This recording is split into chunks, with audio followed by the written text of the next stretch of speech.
Yon, napansin nyo ba na paggising pa lang sa umaga, madami po talaga sa atin ang nagsasabing paggising pa lang sa umaga, ang dami ng nararamdaman. Kung ano-ano na, may mga panginginig ng sikmura, pagkahilo, parang nalulunod yung isip mo, kaya dali-dali kang bumabangon. At ngayong araw ay pag-uusapan natin yan ngayon. So, pakinggan mo to. Marami po talaga sa ating mga followers ang nagsasabing paggising pa lang nila, ang dami ng nararamdaman. Tulad na lang ng pagbilis ng tibok ng puso, yung parang naninikip, parang mabigat, na parang kinakabahan ka kahit wala namang nangyayaring dahilan or wala naman talagang dahilan. Bakit parang masikip yung dibdib mo, parang may bara sa lalamunan, at umiinit yung katawan mo? Sa totoo niyan ay hindi ka po nag-iisa. Madami po talaga sa atin ang nararanasan yan dahil po sa umaga po ay tumataas po talaga yung stress hormones po natin. Kaya mas madaling lumabas yung kabog ng dibdib at madalas mong maramdaman talaga kasi wala pang nangyayaring ingay sa paligid, parang tahimik pa lang at parang kabubukas lang ng diwa mo. Tapos yun na ang unang mararamdaman, kaya maipupukus mo talaga yung isip mo dun sa nararamdaman mo. At siyempre kasama na rin yung pagkakaroon po natin ng GERD. Yun po yung acid reflux, na pag sa gabi po ay natulog ka, pagising mo talaga sa umaga ay makakaranas ka talaga ng acid reflux dahil kunti na lang yung laman ng ating sikmura. Ayan po. At siyempre dahil sa nakahiga ka nga, talagang obligado talaga na makaakyat yung acid reflux dahil nga sa stress, nagkaroon po tayo ng stress. Bali yung isupagos po natin dito na nakasarado ay bumuka ng kaunti dahil po sa stress po tayo. Kaya may tendency po talaga na pag nakahiga ka ay siguradong aakyat siya dito kahit hindi ka stress or kahit tulog ka naman. Tagang paggagising mo talaga makakaranas ka ng mabigat yung dibdib, parang may nakadagan, saka magsusuka ka ng acid at mayroong ka ring mararanasan ng panginginig sa pagkakaroon ng acid reflux. Kasi pag nakaranas ka po ng ganito, isipin mo talaga na atake sa puso kasi katulad siya ng sintomas ng heart attack. Kung yung heart attack parang nangangalay mo dito, parang naglalak yung panga, mabilis yung tibok ng puso, nahihilo, tapos nasusuka. Ganun na ganun din yung yung sintomas ng anxiety sa acid reflux. Pares na pares, kaya iisipin mo talaga na inaatake ka sa puso.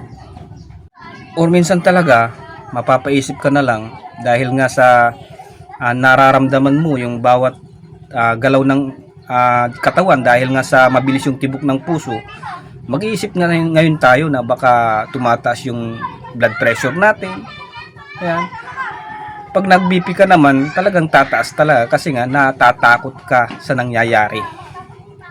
At doon na ngayon nangyayari yung paulit-ulit na pag-check, paulit-ulit na nagpapalab test, paulit-ulit na pumupunta sa ospital, paulit-ulit na nagtatanong kahit alam na, dahil nga naghahanap po tayo ng kasiguraduhan. Pero ito yung masasabi ko sa inyo, pag nagsabi yung doktor na wala ka namang sakit or normal yung mga lab test mo, dapat paniwalaan mo yun. Kasi pag hindi mo pinapaniwalaan yun, maghahanap ka pa rin ng kasagutan dun sa iniisip mong katanungan. Basta ang gawin lang natin ay magtiwala sa sarili na gagaling pa, magdasal tayo at tulungan natin yung sarili natin. Alam ko mahirap talaga yung pinagdadaanan po natin. Kaya sinasabi ko nga lakasan yung loob, saka siyempre harapin din natin yung kinakatakutan natin.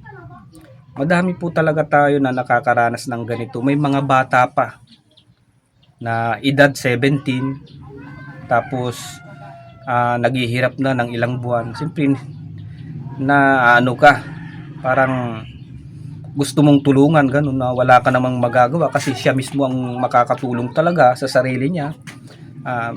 Ang magagawa mo lang yung sabihin sa kanya na magtiwala ka at balang araw nagagaling ka. Saka ang magagawa lang naman natin ay yung palakasin yung loob nila na na balang araw babalik sila sa dati. Sila din mismo ang makakatulong sa sarili nila. Kasi ako po ay nangyari sa akin yan kasi madaming mga tao sa paligid talaga na hindi tayo maintindihan. At isa rin yan sa nagpapalala ng anxiety talaga. Kung hindi ka maintindihan, wag mo na lang ipilit yung sasabihin mo kasi pag sumama yung loob mo, mas lalong titindi yung sintomas at mas lalong hindi ka makakaalis sa anxiety. So ano nga yung mga pinagdadaanan mo ngayon, pwede mong i-comment dyan ngayon sa baba para mapag-usapan natin at para na rin malaman ng iba na dumadanas dyan na hindi sila nag-iisa. Kasi may mga comment talaga na may mga nagbabasa dyan na katulad din natin ng may mga anxiety na nahihiya na sabihin yung totoong nararanasan nila. I-comment mo dyan, saka i-like mo na rin para ma-distribute yung video natin at makita ng lahat. So yun lang po, salamat po.